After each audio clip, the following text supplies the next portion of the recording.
Hello അസ്സലാമു അലൈക്കും welcome to YouTube channel. നമ്മൾ കാണിക്കാൻ പോകുന്നത് ഇഞ്ചി വെളുത്തുള്ളി പേസ്റ്റ് നമുക്ക് മാസങ്ങളോളം എങ്ങനെ സ്റ്റോർ ചെയ്ത് വെക്കുക എന്നുള്ളതിൻ്റെ ഒരു ടിപ്പാണ് കേട്ടോ. അപ്പോൾ നമ്മുടെ വീഡിയോക്ക് പോകുന്നത് നമ്മുടെ ചാനൽ ആദ്യമായിട്ട് കാണുന്ന ആരുടെയെങ്കിൽ ഒന്ന് സബ്സ്ക്രൈബ് ചെയ്യുക, തൊട്ടടുത്ത ബെല്ലൈക്കൺ ഒന്ന് ക്ലിക്ക് ചെയ്തിട്ട് ഓൾ എന്നുള്ള ഓപ്ഷനിൽ കൊടുക്കുക കേട്ടോ. എന്നാൽ മാത്രമേ ഞാൻ പുതിയ വീഡിയോ നോട്ടിഫിക്കേഷൻ നിങ്ങൾക്ക് കിട്ടുള്ളൂ. അതുപോലെ തന്നെ അതിൻ്റെ സ്കിപ്പ് ചെയ്യാൻ കാണാൻ വേണ്ടി ശ്രമിക്കുക. അപ്പോൾ ഞാനിവിടെ ഒരു 5 വെളുത്തുള്ളി, ഒരു വലിയ 2 പീസ് ഇഞ്ചി എടുത്തിട്ടുണ്ട് കേട്ടോ. നിങ്ങൾക്ക് എത്ര ക്വാണ്ടിറ്റി വേണമെന്നുണ്ടെങ്കിൽ അതിനനുസരിച്ചിട്ട് ഇഞ്ചി വെളുത്തുള്ളി എടുക്കുക കേട്ടോ. നമുക്കിനി ഇതിൻ്റെ തൊലിയൊക്കെ ഒന്ന് കളഞ്ഞ് ഇതെല്ലാം കഴുകി ക്ലീൻ ആക്കിയിട്ട് എടുത്ത് കൊണ്ടുവരാം കേട്ടോ. ഞാനിപ്പോൾ ഇവിടെ കഴുകി ക്ലീൻ ആക്കിയിട്ട് കൊടുത്തിട്ടുണ്ട്. നമുക്കിതുപോലെ വെള്ളം വാരാൻ വേണ്ടി വെക്കണം കേട്ടോ. വെള്ളം വാർന്നിട്ട് വേണം നമുക്കിത് ഒന്ന് തുടച്ചെടുക്കണം. വെള്ളത്തിൻ്റെ ഒരു ഈർപ്പം ഉണ്ടാവാൻ പാടില്ല. അപ്പോൾ ഞാൻ ഒരു പ്ലേറ്റ് വെച്ചിട്ടുണ്ട്. അതിലേക്ക് ടിഷ്യൂ പേപ്പർ ഇതുപോലെ വെച്ച് കൊടുത്തിട്ട് നമുക്കത് നന്നായിട്ട് തുടച്ചെടുക്കാം കേട്ടോ. ഈ ടിഷ്യൂ പേപ്പറിലേക്ക് നല്ലൊരു ടവൽ വെച്ചിട്ട് നമുക്കിതിങ്ങനെ ആ വെള്ളത്തിന് നമുക്ക് പോകാൻ വേണ്ടിയിട്ടാണ് അതുപോലെ തുടച്ചെടുക്കണത്.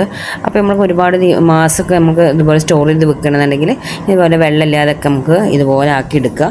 അപ്പോൾ തന്നെ അത് നല്ല ഫ്രഷായിട്ട് നമുക്ക് ഇഞ്ചി വെളുത്തുള്ളി പേസ്റ്റ് ഇരിക്കും കേട്ടോ. വെളുത്തുള്ളി വെള്ളം നനവ് ഉണ്ടാവാൻ പാടില്ല. ഇനി നമ്മളിത് കട്ട് ചെയ്തെടുക്കാൻ പോകാം കേട്ടോ. അപ്പോൾ എൻ്റെ അടുത്തുള്ള വെളുത്തുള്ളി നല്ല വലുതാണ്.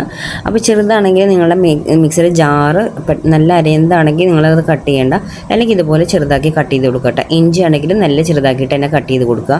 അപ്പോൾ മുന്നേ ഞാൻ ഇതുപോലത്തെ വീഡിയോസ് ഇട്ടിട്ടുണ്ട് കേട്ടോ, എങ്ങനെ സ്റ്റോർ ചെയ്ത് വെക്കുക. അപ്പോൾ അതിൽ കുറച്ച് കമൻറ്റ്സ് ചോദിക്കാറുണ്ട് എങ്ങനെ അരഞ്ഞ് കിട്ടുക എന്ന്. കാരണം നമ്മളിത് വെള്ളം ചേർക്കാതെയാണ് അരച്ചെടുക്കുക. അപ്പോൾ മിക്സിയുടെ ചെറിയ ജാറിലിട്ടിട്ട് അരയ്ക്കാൻ നോക്കുക കേട്ടോ. വലുതിലിടാതെ ചിലപ്പോൾ കുറച്ച് ക്വാണ്ടിറ്റി ഒക്കെ ഉണ്ടാവുള്ളൂ. കൂടുതൽ ക്വാണ്ടിറ്റി ഉണ്ടെങ്കിൽ നമുക്ക് ഒരു മീഡിയം സൈസ് ജാർ ഉണ്ടാവുമല്ലോ, അതിലിട്ടിട്ട് അരച്ചെടുക്കുക കേട്ടോ. അപ്പോൾ വെള്ളം ഇല്ലാതെ തന്നെ നമുക്കിത് അരഞ്ഞ് കിട്ടും. ചെറിയ ചെറിയ പീസാക്കി എടുക്കുക, വലിയ പീസാക്കാതെ ചെറിയ പീസ് എടുക്കുക. വലിയ പീസാക്കിയിട്ടുണ്ടെങ്കിൽ അതിലിങ്ങനെ ചിലതൊക്കെ അരയാതൊക്കെ എടുക്കും. അപ്പോൾ അതിനാണ് കട്ട് ചെയ്തിട്ട് ചെറിയ പീസാക്കി എടുക്കാൻ പറ്റില്ല. ഞാൻ ഇതുപോലെ സ്ലൈസ് ചെയ്തിട്ടിരിക്കുന്നുണ്ട് കേട്ടോ.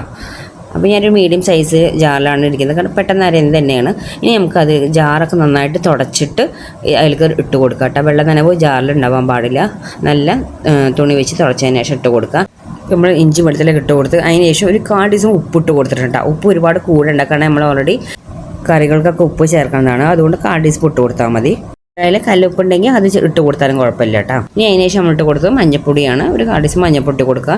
ഇനി നമ്മൾ ചേർത്ത് കൊടുക്കുന്നത് സൺഫ്ലവർ ഓയിൽ ഇട്ടാൽ 2 ടേബിൾ സ്പൂൺ സൺഫ്ലവർ ഓയിൽ ചേർത്തിട്ടുണ്ട്. നിങ്ങളുടെ കയ്യിൽ കോക്കനട്ട് ഓയിൽ ഉണ്ടെങ്കിൽ കോക്കനട്ട് ഓയിൽ ചേർത്താലും കുഴപ്പമൊന്നുമില്ല കേട്ടോ. ഇനി ഇത് നമുക്ക് അടച്ചു വെച്ചിട്ട് നന്നായിട്ട് പേസ്റ്റ് ആക്കിയിട്ട് എടുത്ത് കൊണ്ടുവരാം.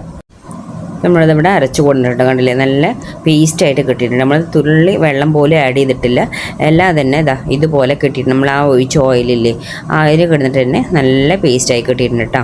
ഇത് അരച്ച് കൊടുത്താൽ തന്നെ നല്ലൊരു സ്മെല്ലാണ് ഇട്ടുണ്ടാവും. ഈ ഇഞ്ചി വെളുത്തുള്ളി പേസ്റ്റിന് ഈ ഒരു സ്മെല്ല് നമ്മൾ എത്രത്തോളം സ്റ്റോർ ചെയ്ത് വെക്കണം അത്രത്തോളം ഉണ്ടാവും. ആ സ്മെല്ലൊന്നും പോവില്ല. അതിൻ്റെ ടേസ്റ്റും അതുപോലെ തന്നെ ഫ്രഷ് ആയിട്ടുണ്ടാവും കേട്ടോ. ഇനി നമുക്കിതൊരു ഗ്ലാസ് ജാർക്കാണ് മാറ്റുന്നത്. ഗ്ലാസ് ജാർ ഇതുപോലെ തന്നെ തുടച്ച് ഡ്രൈ ആക്കി വെള്ളം നനവില്ലാത്തതാണ്. ഗ്ലാസ് ജാർ ഉണ്ടെങ്കിൽ അതിൽ തന്നെ ഇട്ട് കൊടുക്കാൻ നോക്കുക.